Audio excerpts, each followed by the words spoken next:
Today on In the Woodyard, we've got a delivery. We're talking tips today. Not tips as in advice, but money tips. Here we go.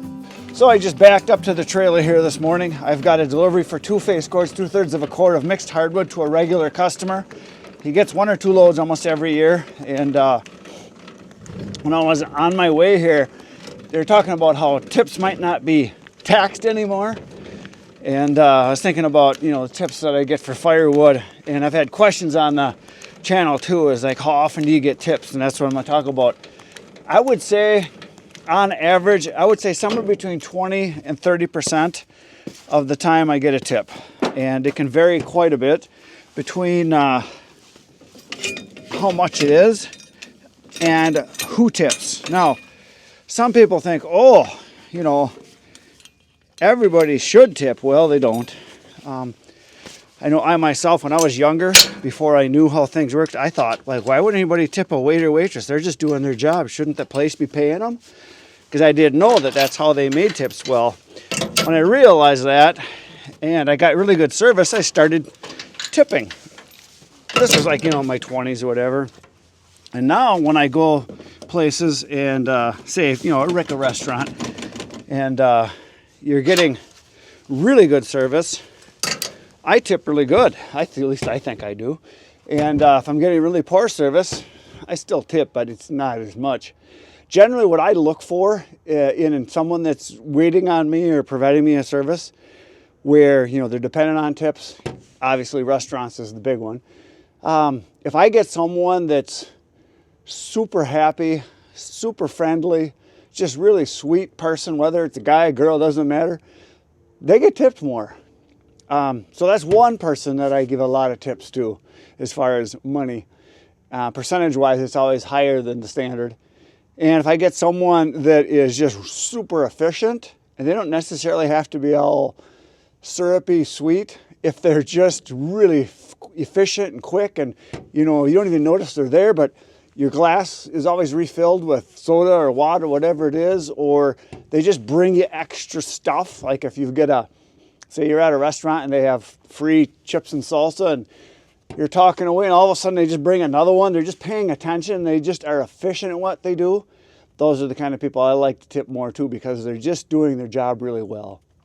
The people I don't tip nearly as much is someone who has no personality, someone who you're looking for because you didn't get your silverware, or you didn't get water, or you didn't get the correct food, or they're missing something on the plate and you can't find them. And those people generally I don't tip nearly as well. And then the other people that I don't tip nearly as well, because I'm biased like a lot of you, if I get someone that is just not pleasant, along with someone maybe that is, how do I say this without being nasty? Someone that is trying to make up for their lack of a personality with, how do I say this? There's really no nice way to say it. A lot of modifications to their body.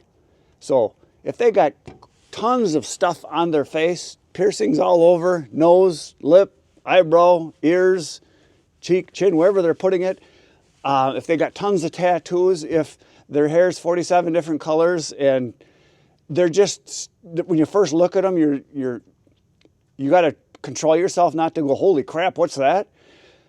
They're just scary. If you're making up for your personality with a lot of stuff, it's not a good first impression. And people shouldn't judge someone by how they look, but they do. And I'm as guilty as anybody. So when I do my work, when I'm doing my deliveries and helping people, I try to be their friend in that I try to greet them properly. I try to be happy. I try to be cheerful. I try to ask them questions, not just about what I have or what I'm doing. Oh, the cat's got to get in on this. I ask them about, their dog, their kids, their job, their house, the firewood, how it's burning. I ask a lot of questions because people like to talk, and the more questions you ask gives them more opportunity to talk. So that's what I do. I'm not saying I'm right or wrong, but that's just what I do. Okay, we're going to go load up some wood.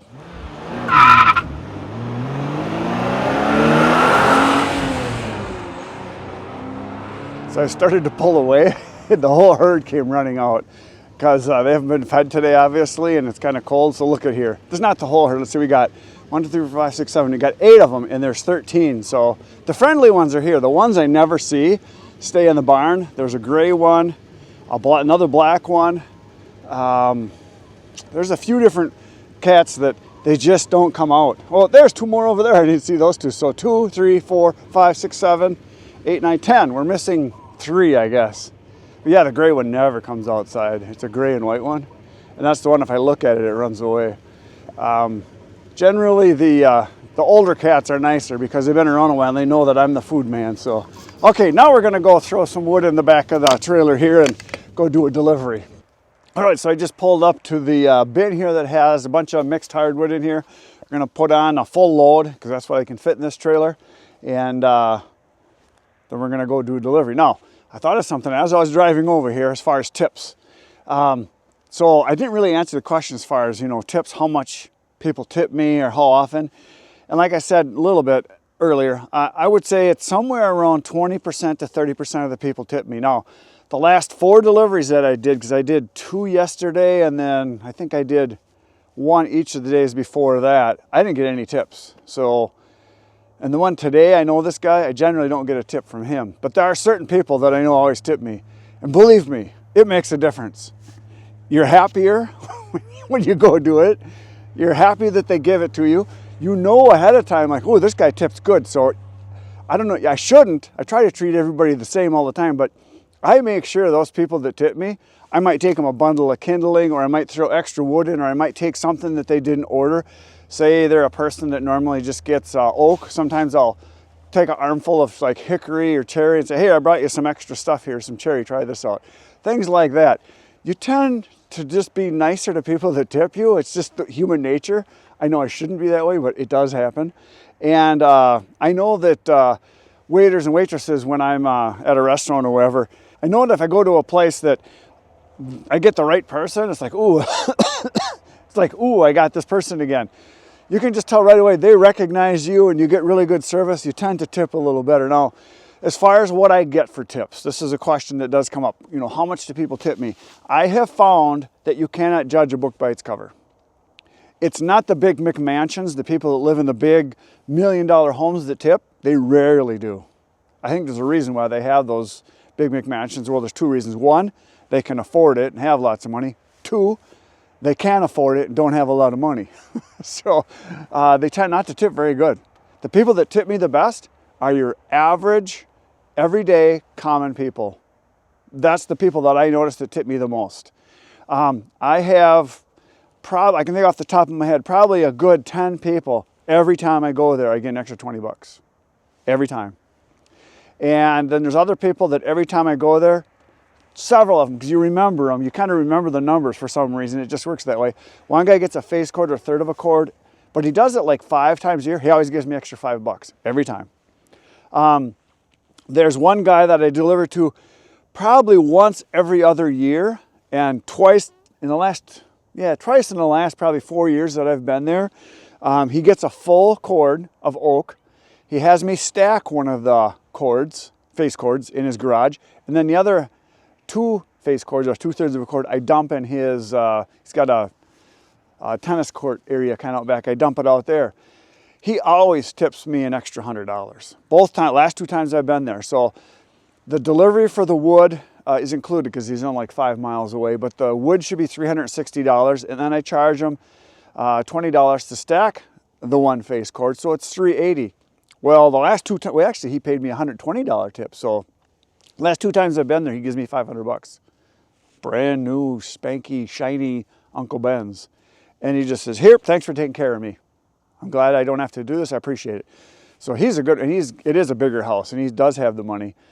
But most of the people that tip me, you can tell, it's not the big houses. It's the average houses that tip me. Generally, it's people that don't look like they have a lot of money, but they just appreciate the service. So you really can't judge them. And when I get a new customer, it's really nice when they tip me right away, because I'm like, oh, they're gonna get treated really well, even though I try to treat everybody the same. So it doesn't matter to me if someone's buying a single face cord or if they're buying you know, 2 big trailer loads full, I try to treat everybody the same. I try to ask them a lot of questions. I try to be nice as I can, because I have found that if you're really nice to everyone, every once in a while you get a customer that really notices. They tell their neighbors, and all of a sudden, say you get a new customer, that neighborhood becomes like, oh, I deliver to that house and that house and that house and that house and that house, because they all talk. And it doesn't matter if that person buys just a single face cord every other year, or if they're buying, you know, 2 big loads where they're buying 8, 9, 10 face cords, whatever, you know, 3, 4 cords of wood. They talk. And if you give them really good service, it spreads around the area. I'm sure that happens to a lot of you too. So, okay, now I'm going to chuck some wood finally.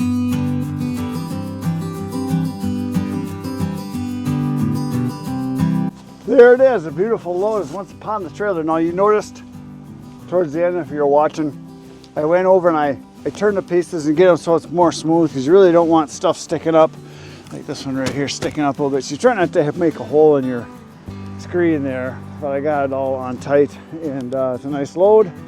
A lot of ash in this load, and we did have a tragedy as I was chucking. I wasn't looking, I was just throwing, as you saw. And this one I just replaced the other day, well, maybe a couple weeks ago. And today I broke the other one. They get brittle, and I've been told by guys that do plowing, because these are plow markers. They said they get, you know, weathered and cold. You can see the color difference between the two. One's a lot brighter than the other, you can see. But yeah, I ticked it, they just snapped right off, because it's only about, I don't know, 15 degrees or so today. So it snapped off, so I'll have to replace it. So I got another tube I can put in here. All I gotta do is I gotta take it out, pound that flat, take out the old tube, put the new one in, and pound it flat again.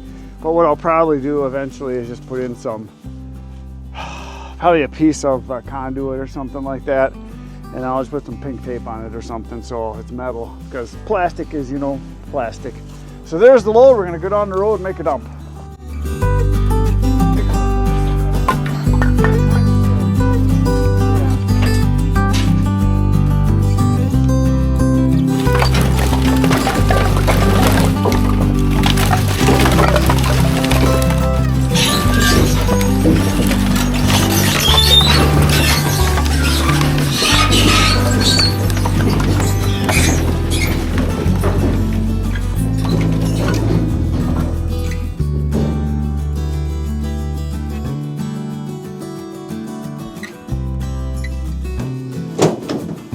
I am back home from the delivery that I just did. I dropped off the trailer at the wood yard and I came home, and I had to stop and I got some gas and some diesel fuel and filled up my truck.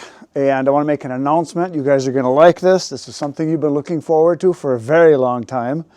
Tomorrow morning, I have a special guest that's coming to my wood yard, and he's going to be there for 4, maybe 5 days helping me. It's going to be awesome. You're going to like it. It's going to be exciting. Special guest. He's coming from a long ways away. He's going to come do work with me. And tomorrow morning, besides the special guest, we're going to fire up the big girl. Yes, we're processing wood tomorrow. Tomorrow morning, 5:30 a.m.